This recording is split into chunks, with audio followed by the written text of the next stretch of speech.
It was a girl's most extraordinary despair to have to stand on a step on her wedding night. She mechanically slapped a gold powder all over her face and then walked towards the oxygen-addicted crowd. The girl was stiff and stupefied. Her colleague helped her to get into the right posture, showing off her thin, white legs, and taught her a set of standardized movements. A few minutes later, the uncle left a generous tip, but the old man pulled out only one and gave it to the girl, who, with a smile, took it and put it straight into the fire and burned it. At that moment, all she wanted was to get back at her husband, who had sold her for $87, and in less than a month, the girl, Gangu, had become the head of the street by virtue of her beauty and her nobility. But she had always given all her customers' jewelry to her sisters, who knew that in comparison to making money, there was no other way in which to make a living in the streets. Gangu knew that compared to making money in this shady neighborhood. But Gangu preferred to find a dark corner for herself, a dark corner, to keep people's attention, and most of all, she was going to be the queen of this place in 2 years' time, but it put the bow in danger of having to teach this ignorant young lady a lesson. But then, at 4 a.m., a strange visitor arrived, and she waited for her chance, and the customer pointed out that he was looking for Gangu, and the experienced bow, who knew that he was a bad customer, woke him up immediately, and then went to the entrance to help the windy children go away, and the only hand that was left to her was apparently the one that was forcing you to do what he said, which was to force you to do it. He had done this more than once before, but Gangu knew nothing of it, and when he entered the door, the man gently stopped him, and then gently pushed Gangu against the wall. He thought he had met a good man at last, but in the next moment, he put his pistol on the banknote, and Gangu suddenly felt something was wrong. This was a naked threat, and he hurriedly called out to the old man for help, but he laughed when he heard the cries for help from outside the door, and then he laughed until the screams of Gangu's pleas for help became louder and louder. All the girls woke up to help, so he pretended to knock on the door, fearing that they might break in. That night Gangu had been beaten up so badly that his face was swollen, his lips had 4 stitches, and he had more than 20 broken bones. But Bao Bao was still happy, saying that she was only a weak girl and wouldn't dare to intervene, and that, in this line of work, one could not help but meet a pervert or a ruffian, but the other siblings stood up to defend him. But Gangu remained silent, knowing very well that the old bailiff was the one who started it all. After the sisters left, the hospital even castigated him for his rank and threw Gangu into the utility room. However, in the face of his aggression, he didn't cry or make any noise, because a dog that bites doesn't bark. Gangu found out that the client who had abused him was a gangster and had a few lives on his back, which would have been recognized by anyone else, but Gangu preferred to get himself killed instead. But when he tried to refuse, his sisters begged him for an explanation, so she went straight to the gangster's black boss in order to avenge the beating of the girl, and then she went to her black boss, who tore the sand away from her body, and there was a scar across her body, a scar that was so shocking that the black boss let go of the manager's phone call, knowing full well that this scar would completely deprive her of her life as a girl of the war, and that she was going to have to pay to make it up, but Gangu refused to pay, because he wanted so much more than that. The man had to pay for it, and the boss admired his faith and decided to send his men to guard the place for 24 hours. No sooner had Gangu recovered from his injuries than the gangster approached him again, offering him 4 times the price, while the black-hearted old man happily accepted the offer without any knowledge of it, and turned the radio up to drown out Gangu's cries for help, not knowing that a Rolls-Royce was approaching at a fast pace, and that the handsome big shot was on a mission of justice to put a price tag on the injured man, and that he would be forced to pay it. Turnbull. But in the red light district, it is the useless man who assaults a woman.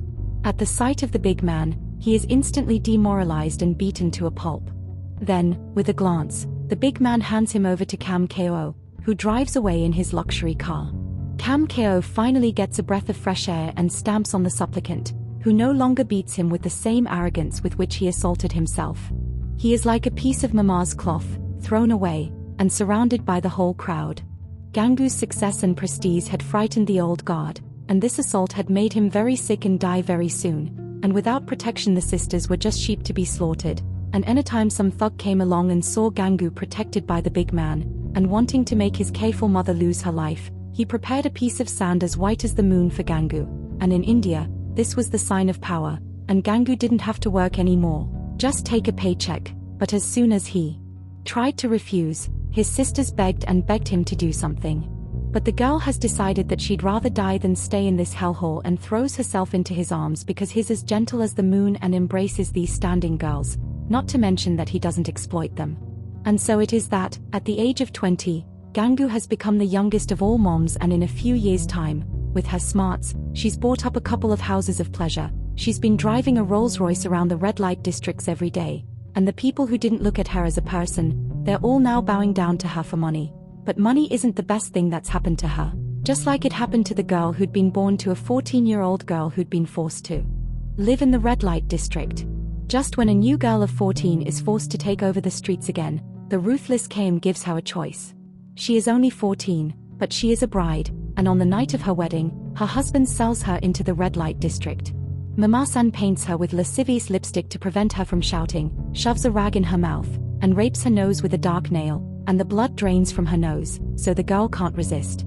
In India, it's a sign that she's married, but in the red light district, it's a sign that she's not. That night, Mama-san brought a middle-aged man, and the girl shivered in fear, begging uncle to let her go. But there were no good men here, and she refused to die, biting the man to save her innocence. The Mama-san had been mourning for 3 days and nights, and when she saw nothing else to do, she could only call on Lao Bao, the hardiest woman in the district, to persuade her to leave, and she did. But when Gangu came in, he was shocked and opened the window of the darkened room. Gangu gave the girl a glass of water to make her feel less wary. As she unlocked the chain, she said that a girl had once fled to the valley, but the next day her family felt ashamed and hanged her. Gangu gave the helpless girl 2 choices, either to be born, to be good, to stay and earn money, or to be poisoned, a chat or a chat. Most people would have been afraid to choose life. But the girl had already made up her mind. She preferred to die rather than to stay in this hellish place. But Gangu's eyes changed and he thought of himself, who had also been sold, and so he married 10 times over to redeem his daughter. Yao Chenshu ran away and his mother, who had called Gangu, was furious and chased after her, cursing her, but Gangu turned a deaf ear to it. A man who has been in the rain always wants to hold the umbrella for someone else, and there was another reason why Gangu wanted to compete for the post of district chief, so that more girls would have the right to freedom of choice, and in order to win over the people, he wanted to hold a wedding in the red light district. In order to win people over, Gangu wanted to organize a wedding in the red light district, so he approached the good people of the district with an exorbitant dowry to ask for his hand in marriage. But the boy's parents were hesitant, for after all, it would not be a good idea to have a child born to a streetwalker as a daughter-in-law. Gangu didn't want to be forced to just take the money and leave. He didn't think that streetwalking women's children would be a disgrace. The street girls see hope. Finally, the results of the election are in, and Gangu is the new district commissioner, and the man who was sold into the red light district at the age of 18 is waiting for this moment of success and fame, to be reunited with his parents. Gangu trembles as he calls his home, which he hasn't been able to contact in 12 years. But when his mother hears him, she is cold. Perhaps he was not born for such petty love, but to help the girl who wanted to have a child to deliver her baby, and to help them die. The girl was Gangu's family. However, the builder saw the red light district and wanted to change it into a shopping area, so he teamed up with a nearby school to get rid of the children from the district. He couldn't bow it, but when they came back from school the next day, they were all in a state of disrepair, and he went to the principal. Ganhaiji wanted justice, but despite Ganhaiji's appearance in the magazines, few people cared about the feminization of the street dwellers. In order to make a bigger impact, Ganhaiji could only stand on the podium in Mumbai, but he tore up the script prepared by the journalist. Ganhaiji didn't want to preach from the book, but only wanted to speak from his heart, but his very first words had the nuns behind him leaving the stage. He advocated the legalization of the red light areas, so that not only would there be fewer crimes committed but also that his sisters and their descendants wouldn't be spurned. They never discriminated against any of their guests, but the dignified guests left the house and began to despise them and throw their children out of school. Do our children have rights too? Are our children like your children? Is it true that Gangu's hegemonic speech was well received? Soon after, a politician paid a visit to ask for the support of the popularity of the people in his hands in exchange for the Prime Minister, which was the solution to the problem of the red light district. This is the solution to the red light district's problems. With a smile, he agreed to the conditions, and a few days later, he met the Prime Minister as he wanted to, and although he appeared to be calm and collected, his heart was already in turmoil, but he calmly asked the President to legalize the red light district. These street girls were sold to the red light district, but the hospitals, schools, stores, and everyone in the city hated them and wouldn't let them in, and the bad guys who sold them got away with it. But even the most lowly of lives deserved to be seen. Gangu's sincerity really touched the zone woman, who agreed to take up his question again. When he went back to the red light district again, the people who had heard the news flooded the streets in snowy white to receive the queen of their hearts. Gangu, by her own efforts, opened the eyes of the world to the plight of marginalized women, and more importantly, to the shelter of children.